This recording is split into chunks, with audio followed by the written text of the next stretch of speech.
Hello, my name is Julia Lascaris, and I will be doing my project on informal ULAB recycling for our global environmental health, spring of 2022.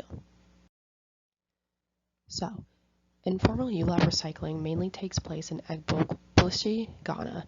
The slum of Agbogbloshie is the world's largest dump site for e-waste. Ghana imports 150,000 tons of e-waste from all over the world, including Australia, the United States, Western Europe, and Asia, all for the purpose of recycling.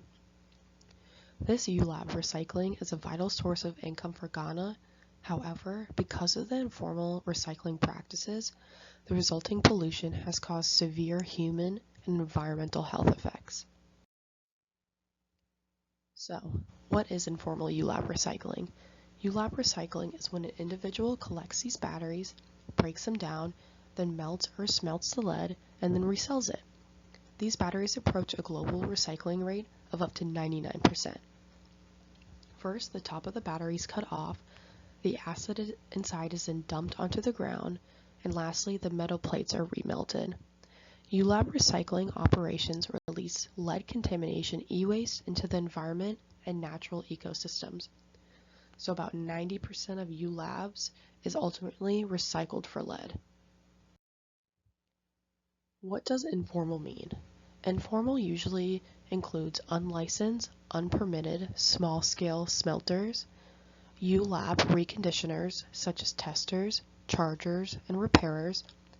They often include vulnerable women and children laborers, include scavengers and small-level collectors. They often include some of the poorest in the communities.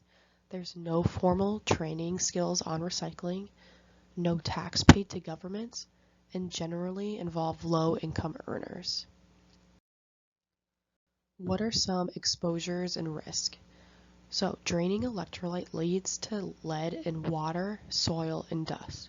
Smashing the batteries lead to lead and dust in soil. The toxicity of lead and sulfuric acid exposures through smelting. Lead contamination of soil and water in residential communities. Inhalation of fumes and fine particles that become trapped in the lungs and upper airway when swallowed. Lastly, ingestion of contaminated food and water while the children playing in the dust and soil. What are some health risks associated? Mostly this involves neurological complications such as brain and nervous system damage, decreased IQ, speech, language, and behavior problems, and learning difficulties.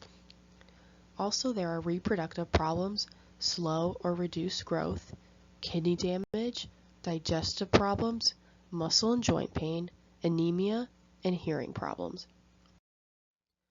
So, after analyzing the problem, we can see that we need a diverse group of professionals from all backgrounds to achieve a dynamic solution.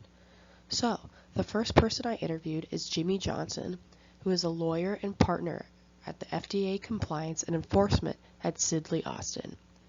A quote I took from Mr. Johnson is that implementing regulations that will create strict regulations on contamination from ULAB recycling and enforce punishments for those who fail to follow these regulations.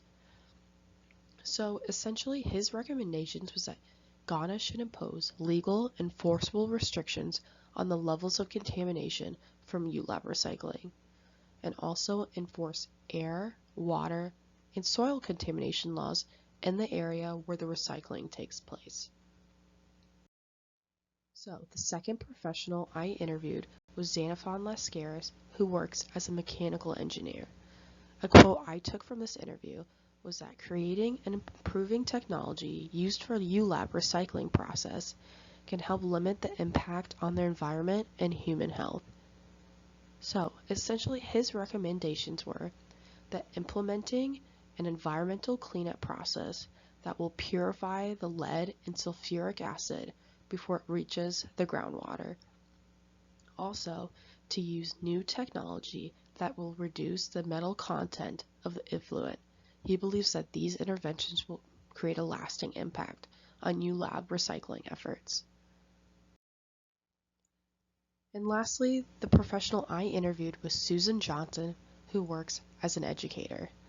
A quote I took from her interview was that I believe that by teaching the people of Agbogboshi about the harmful and adverse effects of ULAB recycling, we can then work together to come up with a solution.